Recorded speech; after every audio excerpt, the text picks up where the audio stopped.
All morning, we've been telling you about our exclusive interview with actress and entrepreneur Kate Hudson. We sat down with her at the Fast Company Innovation Festival. She spoke on a panel with Walmart's e-commerce CEO and Jet.com founder Mark Lorre about retail disruption and how her brand, Fabletics, is using data to try and win over customers.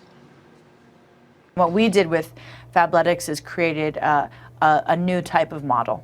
I mean, you're the name, you're the face, you're in the commercials, but you're really hands-on on everything that's happening in the business, right? Pretty much. I'm always involved in design just because I love it. This is one of the things that we actually talked today with the Fast Company about. What is the benefit of being a digitally native company? One of the benefits of that is having the technology to have the data to create a more seamless operation. We're able to have such direct line of communication with our customer. So then as you expand, you realize that when you're going into retail spaces, you can strategically place them where your most loyal customers are. Just because retail is hurting right now. Yeah, it's a very tough time in retail. Yeah, well, brands that are digitally native, we're having a lot of success in retail. And it's because we have the data to know how to create the retail experience. Our loyal customer, if there's a omnipresence or whatever omni-channel, right, find that you've got a 2 to 3 times more valuable customer because they can see it, they can feel it, and you make the experience so seamless for them. You mentioned that you learned along the way. Still learning. And look, there's got to be things that you stumbled on and lessons that you took out of that.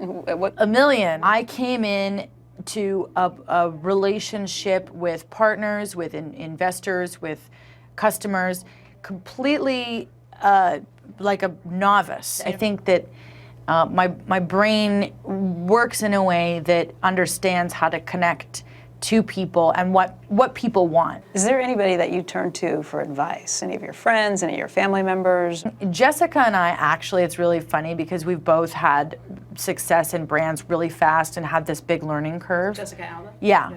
So it's nice to be able to talk to someone who sort of understands the ins and outs of being a part of a company that has grown. You know, Kurt is someone that I like to go to talk about a lot of different things when it comes to business. I saw something that Kurt recently talked about in an interview where they asked him what he was proud about with you. Oh, really? And he ran the gamut. But he also loved what you're doing with this company. On your own list of your accomplishments, what you've done, how does it kind of rate?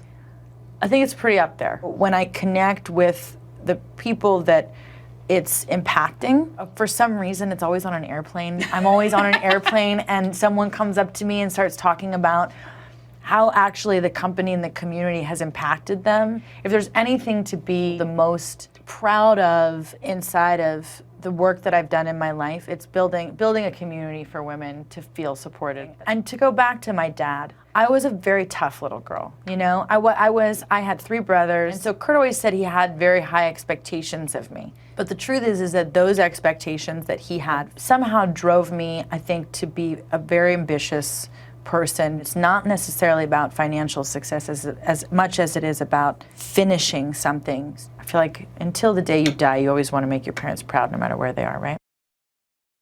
Hey there, thanks for checking out CNBC on YouTube. Be sure to subscribe to stay up to date on all of the day's biggest stories. You can also click on any of the videos around me to watch the latest from CNBC. Thanks for watching.